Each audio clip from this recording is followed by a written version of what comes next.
On va commencer honneur aux dames avec Madame Dantas. Je le disais, le JIPA ne fait pas que des enquêtes auprès des professionnels. Vous observez et analysez le marché depuis maintenant plus de 25 ans. Vos rencontres internationales, d'ailleurs, se tiendront le 8 mars prochain. Absolument. À Paris. On va s'intéresser aux études que vous menez régulièrement auprès des conducteurs. Combien avez-vous interrogé de personnes pour la dernière vague ? Alors maintenant, sur la partie France, depuis 26 ans, effectivement, c'est plus de 4000 en fait, conducteurs qui sont aujourd'hui interrogés chaque année, ce qui nous permet justement d'avoir ce fil conducteur et comprendre aujourd'hui comment les consommateurs font en matière d'entretien. Oui, c'est mieux qu'un sondage. Hein. Ah ouais, là, ça nous donne vraiment un véritable historique. Et 4000, oui, c'est conséquent comme échantillonnage. Vous avez le recul sur les 26 ans d'enquête, donc vous pouvez dégager des grandes tendances de comportement de l'automobiliste dans la prestation d'après-vente. Quelles sont les grandes évolutions qu'on peut noter ? Alors, je crois qu'aujourd'hui, c'est vraiment fondamental. On va parler de choses un petit peu plus techniques aujourd'hui, mais s'interroger et appréhender aujourd'hui le client, c'est vraiment une condition sine qua non de réussite pour les réparateurs. Pourquoi ? Parce que tout simplement, ce qu'on constate aujourd'hui, c'est qu'on est face à un marché qui se rétrécit.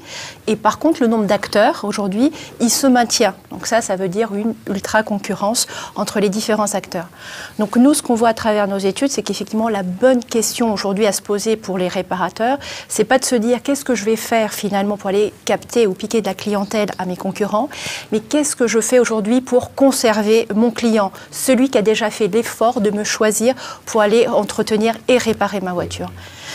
Alors ça, depuis 26 ans, c'est toujours le même problème. C'est jamais un plaisir d'aller faire réviser sa voiture, de prendre un rendez-vous. Ça n'a pas changé, je pense. On va voir qu'effectivement, ce qui peut caractériser, des caractéristiques quand on parle d'entretien automobile à un consommateur, c'est sûr que ce n'est pas un achat plaisir. C'est vraiment l'achat non plaisir. Pourquoi ? Parce que c'est un des rares en fait, secteurs de consommation où on n'arrive pas à en tirer une satisfaction. Je ne sais pas autour de chez vous si quelqu'un le soir arrive ou lors d'une soirée se targue, se vante, tiens j'ai fait une super révision où j'ai changé mes amortisseurs. Non, c'est vraiment quelque chose qu'on n'arrive pas à valoriser et finalement on n'y voit que les contraintes. Et lorsque nous on étudie quelles sont aujourd'hui les contraintes qu'ils nous donnent, il y en a deux majeures.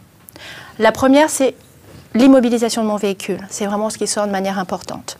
Donc aujourd'hui, ce qu'il faut bien appréhender pour les réparateurs, c'est que toutes ces sources de contraintes, c'est aussi pour moi, réparateurs, trouver des solutions qui vont répondre à ces contraintes-là. Donc c'est des solutions de mobilité, prêt de véhicule, mais aussi, par exemple, des notions de rapidité. Me communiquer que, voilà, je ne vais pas en avoir pour très longtemps au niveau de ma réparation. Y compris pour une vidange ou pour une simple révision, hein. Exactement, c'est le fait qu'il faut que je dépose ma voiture et donc que j'ai une immobilisation, enfin une mobilité qui va donc être réduite. Oui, ça c'est le temps qui passe et on est tous soucieux du temps que nous perdons, en particulier évidemment dans ce type d'activité. C'est vraiment la première des contraintes perçues. Il y en a une qui est très très proche et vous vous doutez qu'elle peut être aussi la doléance que fait les consommateurs, c'est évidemment que c'est cher, c'est le coût. Quand on dit c'est cher. Et ce qui apporte en plus, ce qui va mettre une surenchère sur cette cherté pour le consommateur, c'est que il ne comprend pas pourquoi c'est cher. Vous ramenez votre voiture pour une révision, pour une vidange, c'est la même. Vous reprenez, c'est stricto sensu la même voiture. Sauf que vous laissez par contre un chèque ou une somme qui est assez conséquente. Et le deuxième élément qui contribue aussi au fait que pour lui, entretenir son véhicule, c'est cher, c'est aussi parce que pour une même prestation, il y a des décalages très importants entre les réparateurs. Une vidange chez un tel, c'est tel prix. Une vidange chez un autre, vous avez des décalages de prix qui sont aujourd'hui inaudibles et incompréhensibles du consommateur. Et ça, évidemment, je vais vous donner juste après un deuxième petit chiffre sur cette notion de contrainte, c'est que pour 32% d'entre eux, aujourd'hui, entretenir son véhicule, c'est déjà éviter les arnaques. C'est-à-dire que c'est aussi un parcours du combattant aujourd'hui pour les automobilistes de se dire que voilà, je vais déjà essayer d'aller chez le réparateur qui entretient bien, qui répare bien et qui sera honnête à la fois sur le plan professionnel, mais aussi sur le prix qu'il va me faire. Est-ce que l'Internet les aide, ces consommateurs automobilistes, ou au contraire, est-ce que ça complique les choses finalement? Non, ça va être un superbe outil pour lui, justement, de mieux maîtriser son entretien que j'arrive pas à maîtriser, je ne suis pas mécanicienne. Je viens de vous dire qu'il n'a aucune notion du prix. Internet va pallier à ces deux choses. Et c'est ce que j'ai eu l'occasion de vous dire, c'est qu'aujourd'hui, on assiste finalement à un déplacement du pouvoir du réparateur vers le consommateur, qui lui maintenant a une meilleure connaissance du prix qu'il doit payer et aussi de ce qu'il doit faire sur son véhicule. Oui, les gens sont beaucoup mieux informés qu'il y a quelques années. Absolument, c'est-à-dire que, et là c'est un véritable enjeu justement pour les différents professionnels, c'est de savoir gérer ces clients qui arrivent mieux informés ou avec des devis de concurrents, de faire comment je vais répondre et dire qu'effectivement, expliquer mon prix. Et justement, c'est un des points un peu majeurs pour répondre aujourd'hui à cet état d'esprit du consommateur, c'est des devoirs pédagogiques de la part de nos réparateurs. Il faut qu'ils disent pourquoi ils le font, comment ils le font. Et effectivement, les explications de factures. Aujourd'hui, c'est un préalable. On ne peut pas passer à côté. La proximité, c'est toujours un souci ou ça l'est devenu ou ça l'est moins? Non, effectivement, c'est le premier aujourd'hui critère de sélection d'un réparateur. Je vais au plus proche. On est sur des consommateurs qui sont très pratiques, quoi. Je ne veux pas passer X temps aussi à chercher. C'est la praticité. Aujourd'hui, non, il ne se plaint pas il sait qu'il a l'alternative d'offres. Il peut aller il trouvera le concessionnaire, un petit garagiste, des Noroto, des feux verts, enfin des centres auto. Aujourd'hui, il sait qu'il a l'alternative, ce qui rend encore plus son pouvoir. Aujourd'hui, c'est qu'il est moins captif. Vous sentez un mouvement vers le low cost pour l'après-vente? Alors non, ça c'est vraiment le dernier mouvement qu'on peut voir en évolution chez le consommateur à travers nos études. Ça a été amorcé en fait avec la crise en 2008.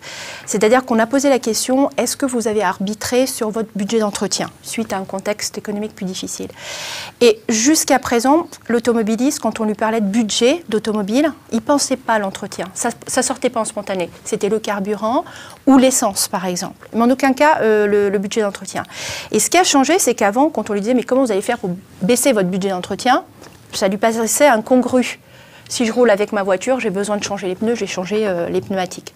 Aujourd'hui, il est en train d'assimiler que le budget d'entretien, c'est aussi un levier sur lequel il peut agir et il peut mieux acheter, ce que nous, on est en train d'appeler qu'aujourd'hui, on est face à un consomme-acheteur. Avant, il voulait comprendre, mais maintenant aussi, il veut mieux acheter, donc optimiser. Et juste dans ce cadre-là, un indicateur, aujourd'hui, vous avez un client sur deux qui, lorsqu'il doit faire des prestations automobiles, va comparer les prix, va se renseigner sur les prix, et notamment sur le produit pneumatique notamment. Et donc, il va sur Internet pour s'enseigner. Sur Internet. Et donc, à cause ou grâce à Internet, il peut être de plus en plus infidèle. Il n'est pas. Alors, souvent, on peut dire qu'on est face à des consommateurs qui sont infidèles ou qui vont zapper. Non, ce qui montre nos études, c'est qu'il y a un gros pouvoir de fidélisation dans l'entretien automobile. C'est-à-dire, ce que l'on cherche principalement, c'est quoi? Quelqu'un qui va entretenir ma voiture dans sa globalité, qui soit compétent en la matière et qui soit honnête, c'est-à-dire qui ne fait que ce qu'il y a à faire, que je vais payer le juste prix. Quelle est la grande lacune des professionnels aujourd'hui, vue par le consommateur, à part cette histoire de confiance, entre guillemets, dont vous parliez tout à l'heure? Est-ce qu'il y a d'autres points Quels conseils on peut donner aux professionnels qui nous regardent aujourd'hui en matière de fidélisation du consommateur? La tâche est complexe pour eux, il est clair, parce qu'aujourd'hui, il ne vient qu'une seule fois pratiquement dans les ateliers par an, donc il n'a pas l'occasion de se rater. Il faut qu'il fasse bien tout le temps. Et le consommateur, même si je fais tout le temps bien, ce n'est pas pour ça qu'il va m'être fidèle. C'est la redondance. C'est à chaque fois que je viens chez lui, je n'ai pas de problème, où je vais créer effectivement une notion de fidélité. Et ce qui crée ce lien de fidélité, c'est que je vais rappeler un peu une image. Aujourd'hui, pour avancer en termes de réparateur, il faut que j'ai mes deux jambes solides. Et mes deux jambes solides, c'est quoi? C'est être un parfait professionnel, savoir entretenir, être un technicien performant aujourd'hui sur la voiture, mais également être un commerçant, c'est-à-dire savoir gérer un client. Et aujourd'hui, il me faut mes deux jambes pour avancer. Si je suis un bon professionnel, mais je suis un mauvais commerçant, on n'oublie pas que c'est le client qui choisit de venir, c'est pas la voiture. Même si vous avez fait un super entretien sur la voiture, si vous avez été maltraité, c'est pas elle qui va choisir, tiens, je vais aller quand même là. Et pareillement, si vous êtes très sympathique, pas cher, etc., mais vous n'êtes pas fiable, il ne viendra pas. Donc c'est vraiment ces deux pendants qui vont constituer le socle de ce qu'on appelle la fidélisation aujourd'hui du client. Merci Madame Dantas, directrice France du groupement interprofessionnel de l'automobile.